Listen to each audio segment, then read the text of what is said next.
Amigos do Portal JC 24 horas, boa tarde. Gente, recentemente a gente publicou a morte de um técnico em enfermagem na cidade de Picos, cujas investigações levam a acreditar que ele tenha sido assassinado por um paciente. A gente sabe que problemas de agressões com esses profissionais de saúde acontecem com uma certa frequência. Aqui mesmo em Floriano a gente já viu situações de pacientes impacientes, né, a gente pode até dizer assim, agredirem esses profissionais. Nós estamos aqui com o Eric, ele é presidente do Senatep, é quem se envolve buscando a solução para esse e outros problemas, e vai falar com a gente a partir de agora. Eric, a gente sabia que esse problema acontecia, mas recentemente parece estar mais na miúde, né? Já teve um caso em Picos, ontem já teve outro. Como é que está essa situação aí? Boa tarde, amigo. Boa tarde, JC. Mais uma vez, obrigado por esse espaço, né? Esse seu programa que é de grande audiência por todos os canais, todas as redes sociais. E a enfermagem agradece muito, né? Porque é o espaço onde nos dá voz, porque são profissionais invisíveis para a gestão. Não é de hoje que a gente busca, né, segurança, que a gente faz reuniões com os gestores apontando os problemas, porque quando um profissional se sente ameaçado dentro do seu ambiente de trabalho, dentro de um hospital, que deveria ser um local de aliviar a dor, de aliviar o sofrimento, quando a pessoa fica apreensiva, até no momento que está trabalhando, cuidando de vidas, salvando vidas, a gente vê que a saúde está completamente doente. Então, nós temos uma enfermagem que é agredida que não é de hoje. As agressões são históricas. Ao longo da história da enfermagem, as agressões sempre aconteceram. Só que a gente viu um aumento significativo nesse momento de pandemia, né, devido à dificuldade de passar o boletim, porque não aceitam fazer certos atendimentos onde não é setor apropriado para a síndrome respiratória, porque faltou a UTI, e sempre acontece dessa maneira. A enfermagem ela sempre está na linha de frente, independente de ser pandemia ou não, sempre. Então é a primeira a receber o paciente, mas também é a primeira a pegar o tapa, ou talvez a única a pegar o tapa, o xingamento, a cuspida, e os nomes, as palavras de baixo calão e por aí vai. E tudo isso a gente vê com certa preocupação, porque a gente denuncia isso, muitos gestores levam isso como bem popular no banho-maria, só que a gente menos esperava que foi um homicídio há 3 dias atrás, né, no município de Picos. E hoje, né, bem cedo, um paciente, na verdade não vou chamar de paciente, um marginal, um bandido, foi até uma unidade básica de saúde do município de União, armado com uma chave de fenda, ameaçando a profissional responsável pela vacinação e exigiu que ela o vacinasse contra a Covid. E, se ela não fizesse isso, talvez tivesse sobrevivido, né? Ela fez a dose da vacina mediante essa grave ameaça e saiu tranquilamente. Esse paciente, essa pessoa, esse bandido, esse marginal, saiu tranquilamente pela porta da frente como se nada tivesse acontecido. A Polícia Civil já está fazendo as investigações, mas o sindicato ele se preocupa muito. Hoje essas pessoas elas só têm onde recorrer graças à existência dessas entidades, que muita gente se desfaz, mas não vê o que a gente sofre aqui por trás, o quanto a gente tem que se desdobrar para garantir o mínimo de respeito a essa categoria, o mínimo de valorização, que a gente vê tudo que acontece, mas se a gente não tivesse ali buscando uma solução e ao mesmo tempo a ajuda da mídia, como canais como o seu espaço aqui, para dar voz a essas pessoas, são agressões que ficariam assim, sem ninguém saber. E as pessoas andam com tanto medo que elas sequer tiveram coragem de fazer um boletim de ocorrência. Mas não é por isso que elas deixarão de ter a assistência, né, do sindicato. Nós já vamos solicitar de imediato uma reunião com o secretário de Segurança Pública para ver se a gente consegue um plano, uma saída para essas agressões que não é exclusivo de União. Aconteceu em União, mas aconteceu no HUT, no Hospital Buenos Aires, em Floriano, em Alvorada, com Jesus e por aí vai. Então, quando a gente analisa, você não escuta falar, eu particularmente nunca ouvi falar que um fisioterapeuta foi agredido, uma nutricionista, um dentista, um médico. A gente sabe que existe ainda agressão a médico, mas quando se trata de enfermagem, essa é campeã de agressões por parte de pacientes e às vezes até por outros profissionais. Eric, diz a lei que agredir um funcionário público no exercício da sua função é uma agressão mais grave do que se fosse uma agressão contra outra pessoa ou a esse funcionário se estivesse na folga. Ou seja, o exercício da função torna mais grave a agressão. O Estado faz alguma coisa ou apenas o sindicato fica lutando quando uma pessoa dessa é agredida? Existe um apoio jurídico por parte do Estado? Olha, até agora nós não tivemos nenhuma resposta por parte da Secretaria de Segurança Pública e nem mesmo do Governo do Estado. O Governo do Estado, a gente sempre faz essas denúncias diretamente no ambiente de trabalho, primeiramente para o gestor local, né, no caso o diretor do hospital. E o Estado sequer tem um banco de dados, uma estatística da quantidade de profissionais que são agredidos.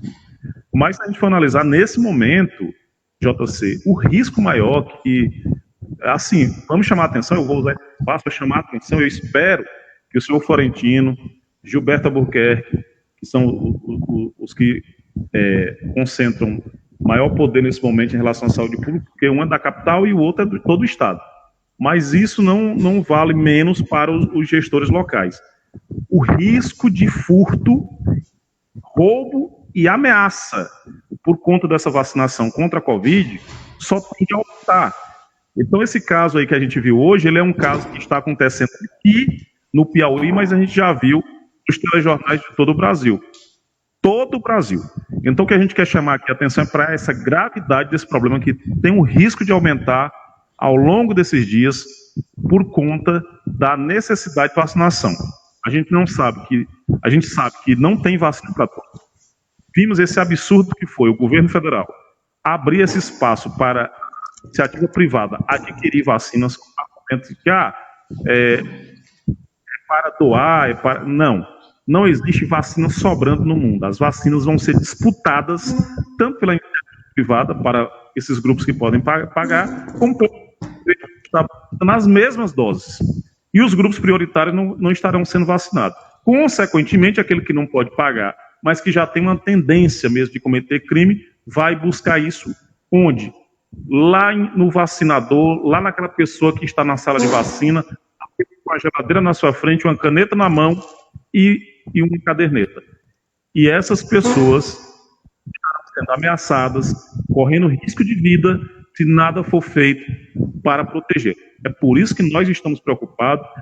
Todos os levantamentos que nós fizemos de agressões, que nós chamamos a atenção, pouquíssimos deles foram dados adiantamento, e o que a gente menos acreditava que pudesse acontecer, aconteceu, que foi o homicídio, né, o assassinato daquele técnico de enfermagem no município de Picos, e agora uma ameaça com uma arma branca lá no município de União. Então, é um risco que a gente está percebendo que a tendência dele é aumentar se nada for feito. Essa é a nossa preocupação. A Jaqueline Nascimento está aqui perguntando, né, sobre se você é do sindicato. Jaqueline, ele é o Eric, ele é presidente do Senapep, Sindicato dos Profissionais de Enfermagem e Técnica aqui no Piauí, e nós estamos falando sobre a violência contra os profissionais de saúde, porque tivemos casos recentes, mas esses casos recentes não são únicos. Segundo ele tem nos dito aí, já é um problema antigo. Inclusive, Jaqueline, se você puder aí dizer se em Floriano acontece que a Jaqueline, Eric, ela é profissional de saúde aqui em Floriano. Eric, me diga uma coisa, vocês já levaram ao conhecimento do secretário de Segurança através de documento para que fique materializado ou apenas informaram esse fato? Quando a gente recebeu a notícia do homicídio, né, nós já começamos a fazer um levantamento mais apurado de todas as denúncias para compilar isso, organizar isso em documento e levar não só para as autoridades da segurança pública, mas também chamar a atenção de outros órgãos, principalmente do Ministério Público e da OAB. Então isso já começou feito desde o homicídio do Edgar, né, no município de Picos. Hoje a gente vai só reforçar aquilo que a gente já tinha iniciado. Então essa nossa preocupação, como eu disse, com a falta de vacina, a tendência dela é piorar. Então é por isso que a gente está muito preocupado, porque quem não vai ter, quem não está próximo de receber a dose, ou que não terá condições de receber pela falta dela, né, da imunização, vai ameaçar aquele que está lá na ponta vacinando. Então, já fica aquela questão, baixos salários, uma insalubridade que foi prometida e nunca foi paga. A gente precisa judicializar todas essas questões para ver se o trabalhador tem direito, até no momento que ele se dedica mais, como é agora, e além disso, agora trabalhar com a insegurança. Uma coisa é você trabalhar para ganhar pouco, mas trabalhar seguro. Outra coisa é você saber se vai e não volta. E aí, como é que fica a situação? Então já tem os dois riscos, o risco pela própria doença e agora o risco de sofrer uma agressão ou mesmo, que Deus o livre, perder a vida para salvar a vida de outras pessoas. É isso que a gente está lamentando e correndo risco nesse momento. Bom, colocar profissional de saúde para trabalhar sem o direito, quer dizer, com o direito, mas sem receber salubridade, é no mínimo covardia. Significa dizer, então, que o governo não é o único inimigo dos profissionais. Infelizmente, a gente chega à conclusão que, além das situações de salário, ainda tem esse problema. Eric, aconteceu alguma reunião recentemente? Tem alguma reunião agendada? Como é que está o sindicato que representa a categoria em termos de ações para mudar esse estado de coisa? JC, nós temos um dissídio coletivo na iminência de ser julgado. A gente pede aqui a atenção ao desembargador Ilo para que analise esse dissídio por parte do município, né, no município de Teresina. Em relação ao Estado, nós temos um outro dissídio que está com o desembargador Erivan Lopes, porque o Estado ele sequer cumpre qualquer tipo de determinação judicial e acaba ficando por isso mesmo, né? Então, o que o sindicato ele pode fazer, ele faz. Ele vai buscar por meio de reivindicações, por manifestações, mas também pelo meio jurídico. Só que a gente sabe que o tempo da justiça é diferente do tempo que a gente queria ou gostaria que acontecesse. Só que essas pessoas já estão com tanto tempo sofrendo que chega a pandemia, aumenta o problema e a atenção do judiciário não é naquela celeridade que a gente precisava para pelo menos minimizar o problema desses profissionais. Então, o que a gente precisa nesse momento agora é de uma justiça que olhe melhor para o trabalhador, porque fica flexibilizando tudo para o gestor e esquece que o gestor ele já se aproveitava antes, e agora muito mais com uma certa condescendência por parte do judiciário, não é todo o judiciário, por parte do judiciário, para cometer abusos com os trabalhadores. E aí a gente vê, por exemplo, no governo do Estado. Ele já tinha baixado a insalubridade em 2014 para 5, 10 e 20, e para completar, para piorar a situação, ainda limitou em no máximo R$400.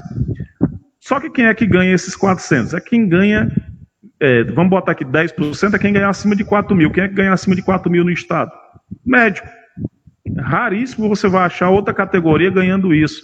Então, quem é que ele pune nesse momento de pandemia? É o auxiliar de enfermagem, é o técnico de enfermagem, é o técnico de laboratório. Ou seja, é todo mundo que é de nível médio e nível superior que não seja médico. Essas pessoas aqui estão sofrendo na mão do governo do Estado. E nos municípios, que também pagam um salário mínimo, pouquíssimos municípios estão pagando os 40%. Para que isso aconteça, a gente teve que entrar com uma reclamação trabalhista, e nesse ponto a gente dá graças a Deus, e entramos para vários municípios, graças a Deus a Justiça do Trabalho ainda olha para o trabalhador. Porque mesmo sendo estatutário, insalubridade a gente faz na Justiça do Trabalho. Então as reclamações trabalhistas que o Senatec está fazendo, todas, graças a Deus, a Justiça está olhando com bons olhos e garantindo os 40% de insalubridade para diversos municípios. Foi assim em Pedro II, em Ilha Grande, Parnaíba, agora em Caxingó, e estamos entrando com ação em Buriti. Já temos agora a de Teresina, a de Floriano, que já teve inclusive o julgamento, e por aí vai. Então, e outros municípios que não tive como citar aqui. Então, todos esses municípios que não pagam a insalubridade demonstram, assim, de maneira solar, né, bem clara, que não tem nenhum respeito pelo profissional. Porque nesse momento não era nem para a gente estar brigando na justiça, JC, para garantir uma insalubridade de 40%. E quando a gente fala 40%, o pessoal pensa que é um absurdo de dinheiro. Mas isso no contra-cheque de um técnico de enfermagem, pasmem, esses 20% representa R$ 220. É esse o valor. Né? Aí a gente sorri aqui para não chorar. Meu Deus do céu. E ainda existe a resistência para pagar. Pelo amor de Deus, é de tomar 200 é essa briga inteira na famosa luta dos 40%. É isso que essas pessoas estão brigando. Entendeu? Olha, então você diz, como é que um prefeito não dá 20% a mais para um técnico de enfermagem, para um enfermeiro, R$ 220, aí você vê o nível de desvalorização do profissional de saúde. Com certeza. E para completar, tem município que não paga nem sequer os 20%. Todos esses aí a gente teve que entrar. Por exemplo, foi Lesbão Veloso, um município que nunca tinha pago. Pedro II, né, cidade tão conhecida, nunca tinha pago também. Então, para isso, o sindicato, o Senatep, teve que entrar na justiça para garantir não só os 20%, mas essa majoração para 40% de insalubridade nesse momento de pandemia. Então, nem na pandemia eles deixaram de ser invisíveis. Você que está falando de alguns municípios aí, você tem informação sobre Floriano, como é que está em termos de pagamento desse direito?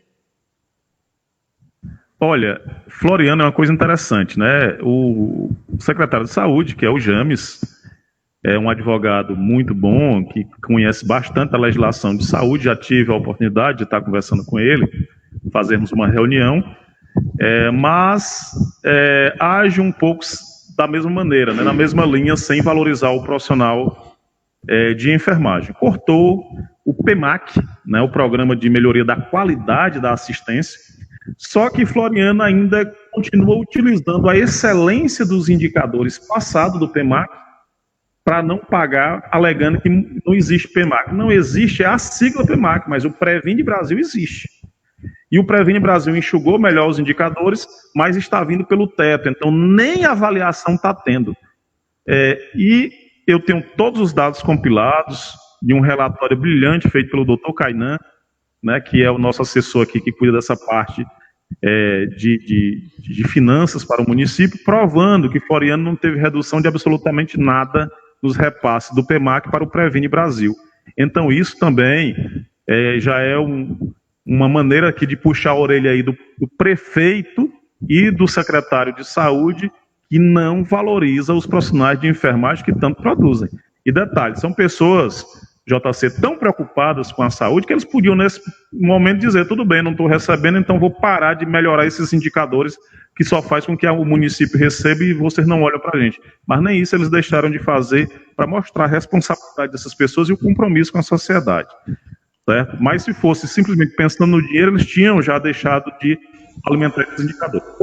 E ao James, secretário de Estado, e pague o Previne Brasil para os profissionais, ou pelo menos mande um projeto de lei, peça ao prefeito para calcular os profissionais da atenção básica que tanto fazem pelo município de Floriano, que não são reconhecidos. Ok, vamos rapidinho aqui para as pessoas, olha só, Lígia Beatriz está dizendo, todos ganham um pouco, médicos, enfermeiros, fisioterapeutas, nutricionistas, educador físico, psicóloga, técnicos de enfermagem, etc. É uma vergonha. Concordo com você, Lígia. Concordo ipsis literis. O Antônio Duque está dando boa noite aqui. Muito obrigado. Boa noite para você. A Lígia disse antes aqui que todo profissional de saúde tem direito à insalubridade mesmo sem pandemia. É o básico, né, Eric? Eu sempre gosto de dizer que um médico não ganha bem. Na verdade, ele ganha melhor. Porque ninguém ganha bem. O médico está ganhando melhor do que as outras categorias. É ruim, mas se você for analisar, o médico que não recebe sequer o valor correto do plantão quando ele trabalha as suas 12 horas no plantão no hospital, ou mesmo em determinados locais na atenção básica, também não recebe a mesma valorização que mereciam. Então, o problema é geral, o problema não é exclusivo de classe A, B ou C. Só que tem classes que às vezes são tratadas de uma maneira diferente. Uma coisa é salário, que aí você vê pela formação, enfim, pelas questões técnicas e tudo mais. Mas quando se trata do servidor, aquilo que é comum, não deveria ter essa diferenciação. E a gente vê que o tratamento com determinadas categorias é diferente em relação a outras, principalmente em relação à cobrança de jornada de trabalho, por exemplo, questão de repouso, questão de alimentação, né? São coisas que não deveria acontecer. E além disso, ainda tem mais. Muitos municípios esquecem que, enquanto eles não se preocuparem com a jornada de trabalho dessas pessoas, lógico, chamo a atenção para a questão da enfermagem, mas reduzir essa jornada para todo mundo para 30 horas nos municípios, a saúde só tende a não melhorar. É preciso repensar essa jornada de trabalho, reduzir de 44, 40 para 30 horas. Alguns municípios já fizeram isso. Eu tive a oportunidade de esclarecer isso para muitas câmaras de vereadores, para muitos prefeitos, que, Érico, como é que eu vou justificar a perda de 14 horas? Eu vou gastar... De onde é que eu vou tirar esse dinheiro para pagar 30 horas? As prefeituras economizam, porque você concentra o atendimento, mantendo a qualidade, gastando menos insumos, menos energia elétrica, menos material, menos tudo, certo? E o melhor exemplo é o município de Teresina, por exemplo, 30 horas. O Estado, 30 horas. Nem por isso você pode alegar que Teresina a qualidade é pior do que qualquer outro município. Pelo contrário, na avaliação do PEMAC, Teresina é uma das melhores capitais do Brasil, 92,18%. Isso referente à última avaliação do PEMAC no ano passado. Não vou nem falar nada para não parecer que eu estou defendendo a atual gestão. E esses indicadores foram produzidos por enfermeiros que têm a jornada regulamentada aqui no município de 30 horas. É importante que o município pense nisso também. Porque só para a gente concluir, um abraço aqui para meu amigo Valson Leder, ele é enfermeiro também, está dizendo aqui, agradeço ao grande Eric, que sempre está lutando pela nossa enfermagem. E aí, abraço meu amigo Temísticos. Valeu, Valson, um abração para você também. Olha, só para a gente concluir, me diga uma coisa. No início da pandemia, nós perdemos alguns profissionais de saúde. A Covid venceu alguns deles. Como é que está hoje, um ano depois? Os profissionais estão mais protegidos, eles que estão na linha de frente? Esse número de infecção na categoria reduziu? Como é que está essa situação, meu amigo? Nós tivemos um aumento no número de óbitos em junho do ano passado, né? Junho de 2020, reduziu e aumentou novamente em outubro, né? A quantidade de óbitos entre profissionais de saúde. No Piauí, diretamente, o que a gente consegue comprovar, ligado à assistência, foram 6 óbitos. Só que tem aqueles casos de pessoas que são profissionais de saúde, que eram do grupo de risco, que estavam afastados, mas também acabaram falecendo. Só para você ter ideia, o Brasil é o campeão de mortes de profissionais de enfermagem no mundo. Meu Deus no do mundo. céu. Uma pena. O mais que morreu enfermeiros, auxiliares e técnicos foi no Brasil e em todo o mundo. São profissionais que tiveram que a gente brigar para ser grupo prioritário. Inclusive, eu comecei sozinho uma campanha para que todo mundo fosse a prioridade da qualidade. Porque uma coisa eu entendia e busquei apoio nisso, só tive um apoio, mas surtiu um determinado efeito, foi o superintendente do HU, onde eu apontava, todo mundo da saúde, nesse momento, tem que ser prioridade, por quê? Quem está com uma dor de dente, vai para o dentista, então ele se concentra lá na porta. Quem está precisando tratar da pressão, vai para o consultório lá, na porta lá do UBS, para tratar com a enfermeira. Quem precisa da vacina vai passar. Então todo mundo se concentra no mesmo local. Não importa se ele está com a dor de dente, com a dor de cabeça, se ele está com a diarreia, com a gripe, com a tosse, ele sempre vai para o posto de saúde. Então essas pessoas têm que ser prioridade da prioridade. E aí começar a pulverizar as vacinas, um pouquinho aqui para os grupos da saúde, um pouquinho aqui para... E aí não imunizar. O que está acontecendo? Tem gente que a vida da saúde não recebeu a primeira dose. Meu Deus do céu. Segunda dose. Tem pessoas que estão afastadas, que estão do grupo de risco, que vieram com aquele argumento absurdo. Está afastado, então não precisa receber a vacina. Gente, como é que você afasta uma pessoa que é da área de saúde, porque é do grupo de risco, que já tem risco de morrer, e não vai deixá-la ser prioridade, porque ela está de licença? Ela tinha que ser a prioridade máxima nesse momento. Se ela for afastada, já é pela vulnerabilidade que ela representa, né? Justamente, até porque se ela estiver já imune, ela pode até retornar mais rápido ao serviço. Então, esses absurdos a gente viu das mais variadas formas e tentamos, de todas as maneiras, corrigir essas distorções que acontecem.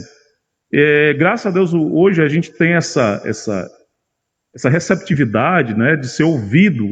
O Sindicato de Enfermagem, graças a Deus, faz parte das comissões de fiscalização do MPT, do Ministério Público, é o único sindicato que faz, mas também é sempre atendido quando solicita o Ministério Público Estadual, a Comissão de Saúde da Assembleia, da Câmara, sempre nos ouve, e a gente leva essas informações e dá uma melhoradinha aqui e ali. Mas não era para a gente estar precisando cobrar vacina para grupo prioritário, porque o nome já diz, eles são prioritários. Ok, então, Érico, muito obrigado pelas suas informações, parabéns pelo seu trabalho e sucesso aí na sua jornada, tá bom, meu amigo? Eu que agradeço pelo espaço mais uma vez. Grande abraço, boa noite. Ok, então, começamos aí com o nosso amigo Érico Risselli, presidente do Senatep, falando sobre as agressões sofridas pelos profissionais de saúde do estado do Piauí. Muito obrigado a cada um de vocês, que Deus abençoe a todos nós. Portal JC, 24 horas com você.